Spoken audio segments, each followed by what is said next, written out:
En 1859, un Anglais du nom de John Taylor étudie la grande pyramide de Khéops et y fait une découverte tout à fait étonnante. Il divise sa hauteur par le demi-périmètre et le résultat qu'il obtient, c'est pi, avec une précision tout à fait stupéfiante. Deux questions se posent alors. Existe-t-il d'autres nombres remarquables dans cette pyramide? Et surtout, s'agit-il du hasard ou d'une volonté de la part des bâtisseurs?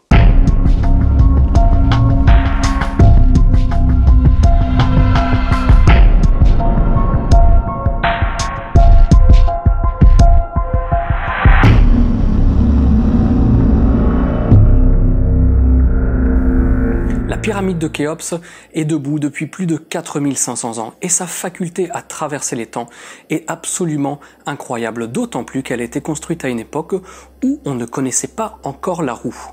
Pour élever une structure comme celle-là, il faut beaucoup de compétences dans différents domaines, notamment en architecture. Et qui dit architecture dit mathématiques. Alors sortez une calculette et une boîte de Doliprane et voyons ensemble les nombres qui se cachent derrière l'un des plus vieux bâtiments de la planète. Mais avant de jouer avec les chiffres, nous allons définir quelques bases. La première base que nous allons définir, c'est la coudée royale. Qu'est-ce que la coudée royale? La coudée royale, c'est l'étalon qui a été utilisé par les architectes pour la construction de la grande pyramide. Cet étalon, il a été mesuré directement sur le corps du pharaon, en allant du bout de son majeur jusqu'au coude.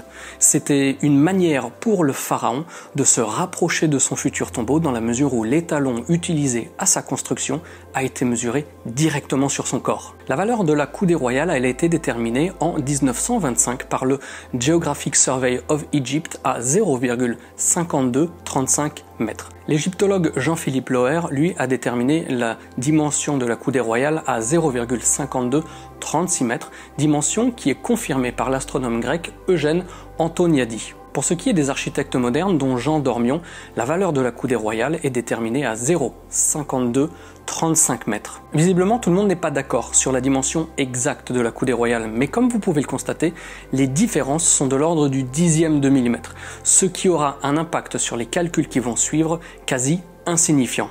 Outre la mesure directement sur l'avant-bras du pharaon, il y a une autre théorie qui laisse supposer le choix de la coudée comme étant purement mathématique. En mars 1952, Charles Fonkelet fait paraître un article dans la Revue du Caire qui ouvre de nouvelles perspectives quant au choix de cette coudée. Tout comme le mètre que nous utilisons aujourd'hui, cette coudée aurait été choisie pour son caractère universel. Elle ne serait rien de plus que le sixième d'un cercle, lui donnant ainsi des propriétés mathématiques uniques. Dessinons un cercle dont le diamètre mesure 1 mètre. Son périmètre mesure évidemment pi. Maintenant, divisons ce périmètre en 6 parties. 5 parties valent 2,618, soit π au carré, le fameux nombre d'or dont je vais vous parler dans quelques secondes. La partie restante vaut 0,5236, une valeur qui est identique à la coudée royale donnée par certains égyptologues. Si vous connaissez tous π, vous êtes peut-être moins à l'aise avec le nombre d'or. Je ne vais pas en faire une description détaillée, mais il est quand même important de le présenter rapidement. C'est un chiffre irrationnel que l'on présente le plus souvent sous la forme 1,618. Il est utilisé sous forme de proportion dans les arts comme critère de beauté et d'harmonie universelle. Les Grecs utilisaient cette proportion pour la construction de leurs temples et certains peintres organisent leurs œuvres autour de ce nombre d'or. On le trouve également dans la nature et on le trouve tellement souvent que certains pensent que la nature évolue autour de ce nombre. Les pommes de pin, les graines de tournesol, les proportions d'un humain, le nautile, bref, il est partout. Ce nombre a longtemps été considéré comme divin car il a été créé par la nature elle-même et il apporte avec lui la beauté et l'harmonie. C'est donc au travers d'un cercle découpé en 6 parties que la coudée aurait été choisie selon la théorie de Charles Fonkelet.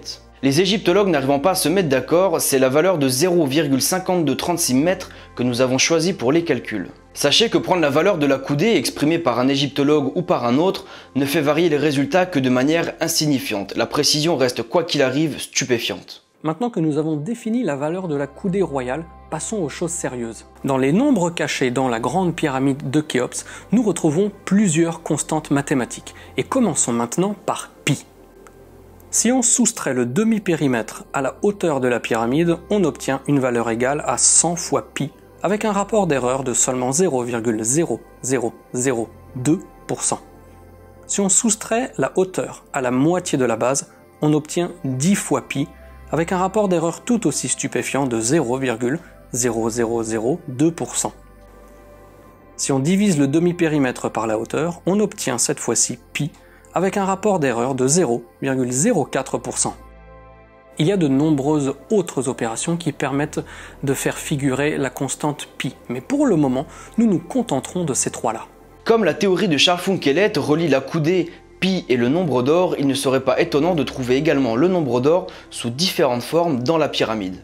Si on additionne la demi-base avec la hauteur, on trouve 100 phi carré avec un rapport d'erreur de 0,001%.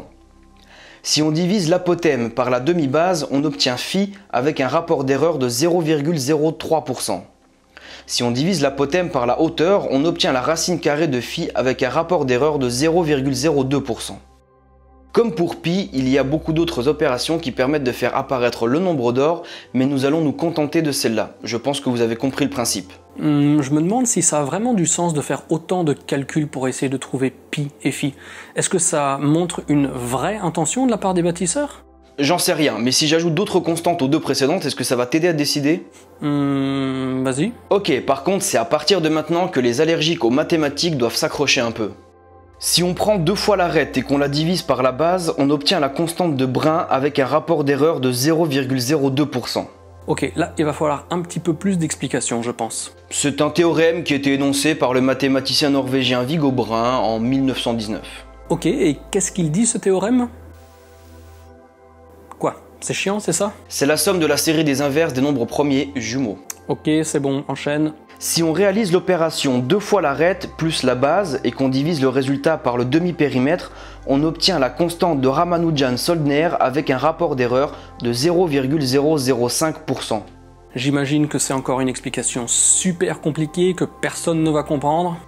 Non, pas forcément. Ah ok, alors vas-y.